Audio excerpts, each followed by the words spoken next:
Hello, नमस्कार। मैं इंद्रजीत नारायण सिंह। अभी मैं संविधान के सिद्धांत और व्यवहार के बारे में बतला रहा हूँ।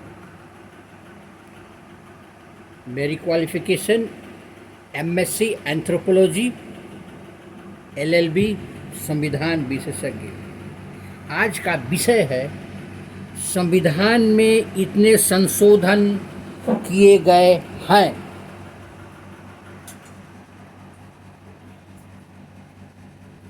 छब्बीस जनवरी 2018 को संविधान को लागू हुए 68 वर्ष हो गए थे।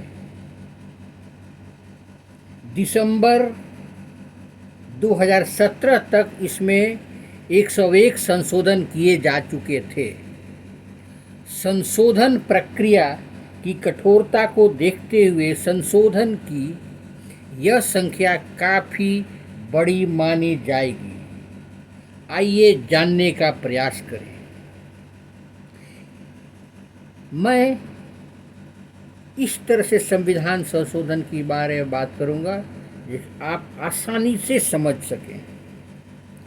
इतने सारे संशोधन के पीछे क्या वजह रही है, इसके निहितार्थ क्या हैं, सुनिए और समझिए। आइए जरा एक नज़र संशोधन का इतिहास पर नज़र डालें। आप पाते हैं कि 1970 से 1990 तक के 2 दशकों के दौरान बड़े स्तर पर संशोधन हुए। दूसरी ओर दूसरा ग्राफ हमें एक और कहानी बताता है। 1974 से 76 के बीच 3 वर्ष के अंतराल में 10 संवैधानिक संशोधन किए गए। पुनः 2001 से 2003 तक ठीक 3 वर्षों के दौरान भी 10 संवैधानिक संशोधन किए गए। हमारे देश के राजनीतिक इतिहास में ये कालखंड बहुत महत्वपूर्ण है। पहले काल के दौरान कांग्रेस सत्ता में थी। कांग्रेस पार्टी को संसद में भारी बहुमत मिला था। लोकसभा में इसके 352 सदस्य थे। ज़्यादातर राज्य विधानसभाओं में भी बहुमत की स्थिति थी। दूसरी ओर 2001 से 3 के बीच का कालखंड की राजनीति का काल माना जाता है। यह एक ऐसा काल है जिसमें विभिन्न राज्यों में अलग अलग दलों की सरकारें काम कर रही थी। इस काल की एक अन्य विशेषता भारतीय जनता पार्टी और उसके विरोधी दलों के बीच कटु प्रतिद्वंदिता थी। लेकिन इस काल में 10 संशोधन किए गए, इसलिए ये संशोधन केवल सत्ताधारी पार्टी के बहुमत पर ही निर्भर नहीं करते थे। संशोधनों की संख्या को लेकर हमेशा आलोचना होती रही है। यह कहा जाता है कि भारतीय संविधान में बहुत अधिक संशोधन किए गए।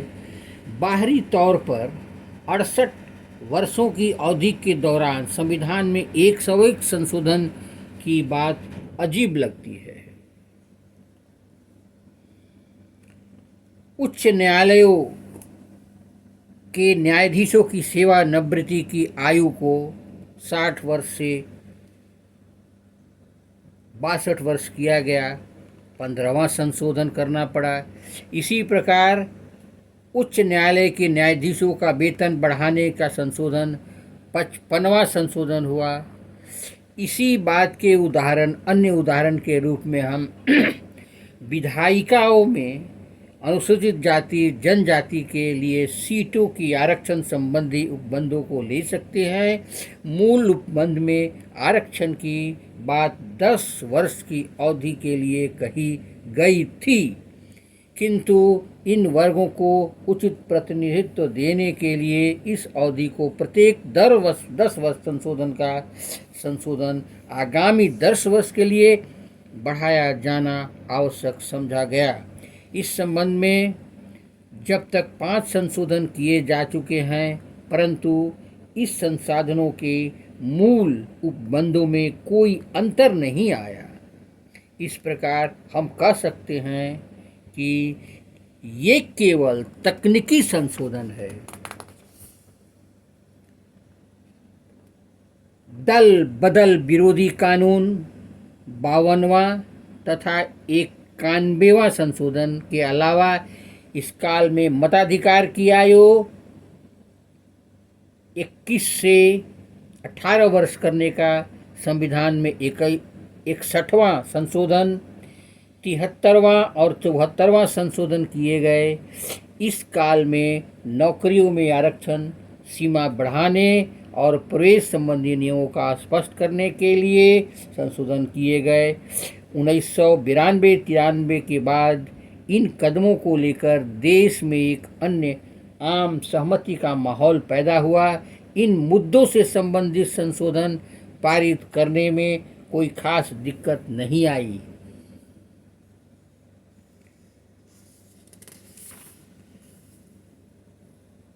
इन संशोधनों के माध्यम से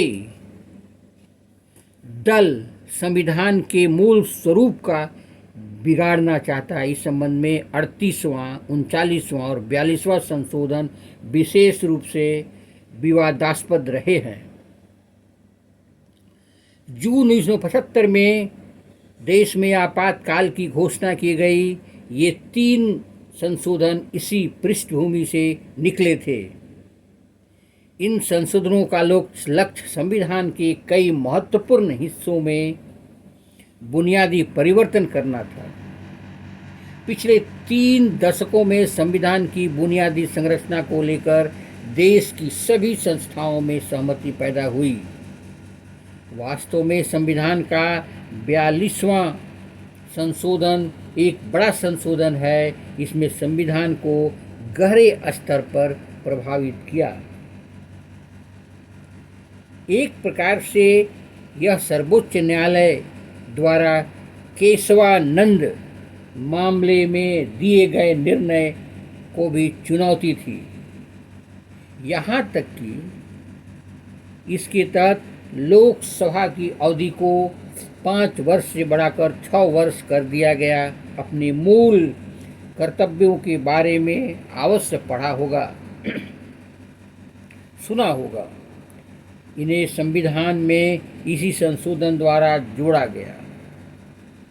संविधान का 42वां संशोधन न्यायपालिका की समीक्षा शक्तियों पर प्रतिबंध लगाता है।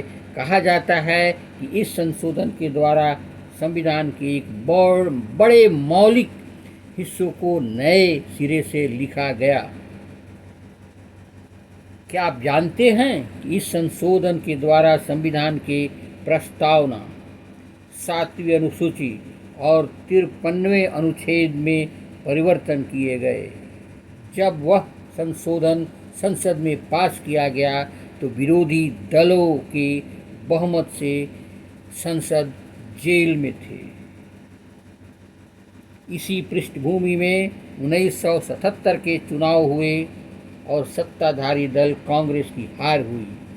नई सरकार ने इन विरोधाभासी संशोधन का पुनः विचार करना आवश्यक समझा। 38वें, 39वें और 42वें संशोधन के माध्यम से परिवर्तन किए गए। इसमें अधिकांश को 43वें, 44वें संशोधन में द्वारा निरस्त किया गया। इन संशोधन के माध्यम से संवैधानिक संतुलन को पुनः लागू किया गया। धन्यवाद। आप मेरे चैनल को लाइक करें, सब्सक्राइब करें और बेल आइकन दबाएं। धन्यवाद।